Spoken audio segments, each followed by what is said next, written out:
Hey YouTube, this is Prometheus, guys, giving you more to the meta. So guys, I want to go ahead and share with you my 5 favorite plays that I like to go ahead and use when I'm using the Minnesota playbook.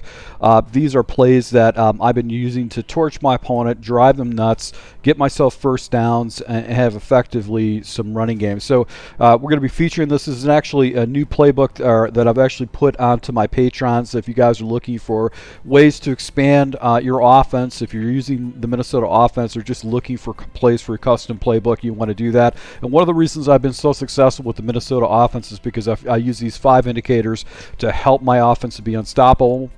First and foremost, I want to go ahead and apply proper spacing with my route combinations. I want to expose leverage against my defenders, and I want to go ahead and create conflict with defenders to put myself in a situation where they have to kind of choose their poison.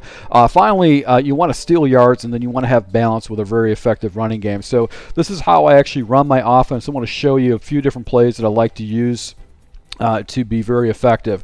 Now, first and foremost, one of the plays I like to use is this halfback stretch. I also like to go ahead and use, a stretch play out of the single back formation. Tight end corner is a play that I like to go ahead and use.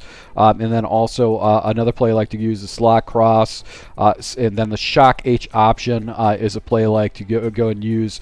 Now, out of the huddle, the play I like to go ahead and use out of the huddle essentially is going to be this inside zone play.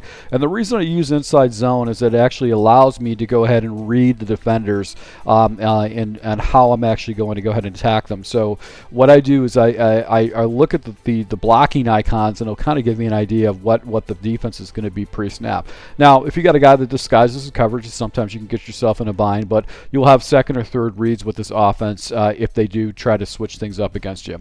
Now, I'll automatically switch into an audible that is complementary, and one of the base plays I like to use in this offense is going to be this halfback stretch. I'll quickly audible into it. And I like running off to the right, and what I do is I take my inside slot receiver and I motion him over, and once he gets past the center, I'm going to snap the ball. And the reason why is that if you have a good slot receiver, what he'll do is he'll get up to the next level and take out that outside defender, and if I cut the corner, I can pick up some pretty easy yards. Sometimes I'll get 10, 15 yards. I've actually gone house with this play. What's cool about this is this particular play is a play that your opponent really is like, oh my God, I'm giving up chunks of yards on against the run. I need to go ahead and overcommit, and then you can actually go ahead and do some other runs. Now, another great play too is the single back trips halfback stretch. I'll quickly snap into it, and what I'm going to do is I'm going to watch the defender that's over Naylor, which is going to be the outside wide receiver, and I'll see if he carries. If he doesn't carry, I'm going to flip the run to the opposite side where the 3 wide receiver side is. I'll snap the ball and look for the numbers, because usually get the numbers if that defensive back does not carry. So I love this single play because this is another play that I just get numbers against the box with the stretch. I get nice seal blocking on the edge, and I'm able to go ahead and get a big chunk of yards with this. So this provides balance because I have a running attack that I use.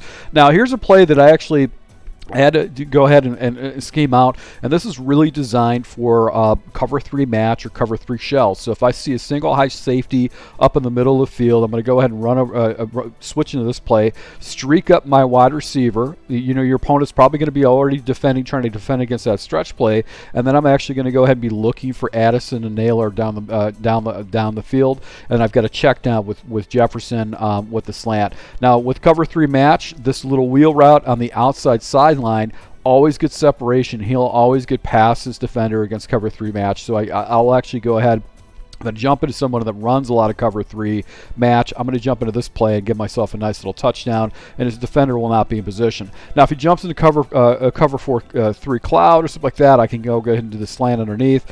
Or with the streak that I've got this set up, if it's a cover 3 cloud, there should be a seam I can throw into. Now, I actually have another complement play they'll run off of that, but it's a really good thing. Now, here's another play I like to go ahead and use. This is slot cross. I experimented with a lot of different lab setups, but I'd like to go ahead and take the outside receiver Jefferson and put him on a corner route.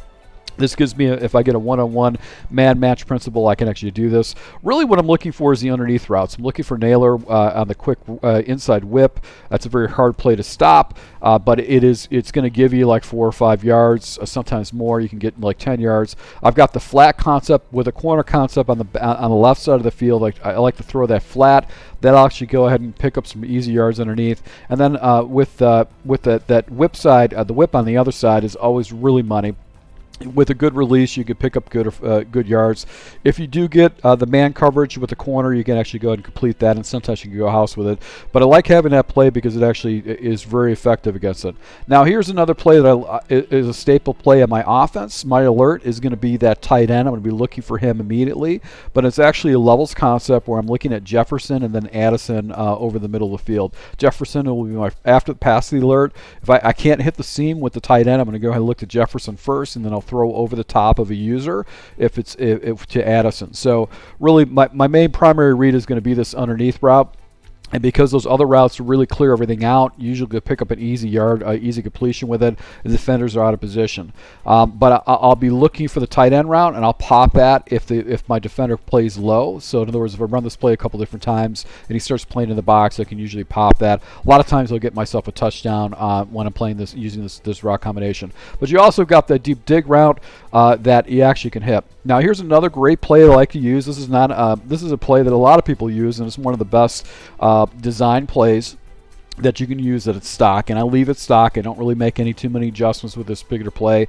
Really, it's about this inside whip and then also the angle route. I find that if you try to work that angle route with the running back first, it just stretches your opponent's defense horizontally. You can't user both of those away, so it's very hard to stop. But that's why I like to try to go do that. And what's cool about the angle route, it actually does provide blocking for that inside whip route for the wide receiver. So a lot of times what happens is that angle route comes out, he'll actually pick up a block, and I can turn that up for some more yards. So in some situations, if this is locked up, a lot of times that outside route, with that quick out, is available to you. And then you also have an opportunity for that corner route in conjunction with that whip route. So the corner route against man coverages, if a guy's using a lot of aggressive man blitzes, you can actually pick that up. Now here's one of the plays I really love a lot. This is my touchdown play. It is the shock H option, and what is designed is to go ahead and put that safety in the right side of the field in conflict, whether it's cover 2 zone or cover 3 match zone. The safety's in conflict and the defenders have to float back. That fade route, that fade smash route concept is a one-play touchdown. I've got numerous one-play touchdowns off this route. I really love it. This is really a quick play that I like to jump into against cover 2. Very easy concept. Basically that fade route will get available. It's going to put that defender in conflict, and you can get yourself an easy touchdown or a 30-yard gainer. A lot of times what happens is people who user the middle linebacker, they'll play a little bit soft, so you can actually pop your opponent over the middle of the field with the tight end. I was labbing this out for this video, and I didn't have the patience to keep waiting for a play like that or manipulate the defenses. But really it's about that fade shot right here. This will get to the sideline. It'll get a defender out of position, and most players won't play that. Now against cover 3 seam, once again, that fade shot play will do this. So a lot of people like to use cover 3 seam. I've just basically built out a couple different cover 3 seam beater match beaters. In this play will actually get you one-play touchdowns. He'll get position, and you can actually throw that ball and get yourself a big touchdown opportunity. But a lot of times what happens is people sometimes will play different types of coverages and do that. So what I like to do is I like to look off to the left to the running back route, and I might do a comeback route on the backside. But the running back route, if the defenders float to the comeback, I'll be able to hit that running back route with an easy release. So that's what I do like about it, is you can just check it down inside any kind of floating zones that go up to the deep comeback. If the defender comes down and plays the comeback route, or come down and play the running back, I can actually hit the deep comeback route with that particular play. But it's just an easy thing that you could do. Also, if you really start seeing someone just wants to stick in this and just take away your reads, you can always do a deep post on the back side of that. Now, guys, this is a breakdown on my Patreon. Shows you all the formations, how I break everything down. It's going to show you individual breakdown, cover 3 beaters. It's going to show you how I run it. I'm running this online, so you can see the gameplay of me running against this. I've got an extensive write-up of all this for you guys to take a look at, so you can go ahead and go to my ebook. So if you guys want to check this out, go to my Patreon. I spent hours developing this offense for you guys to look at. So once again, I really appreciate the support. Thank you for your time. Until next time.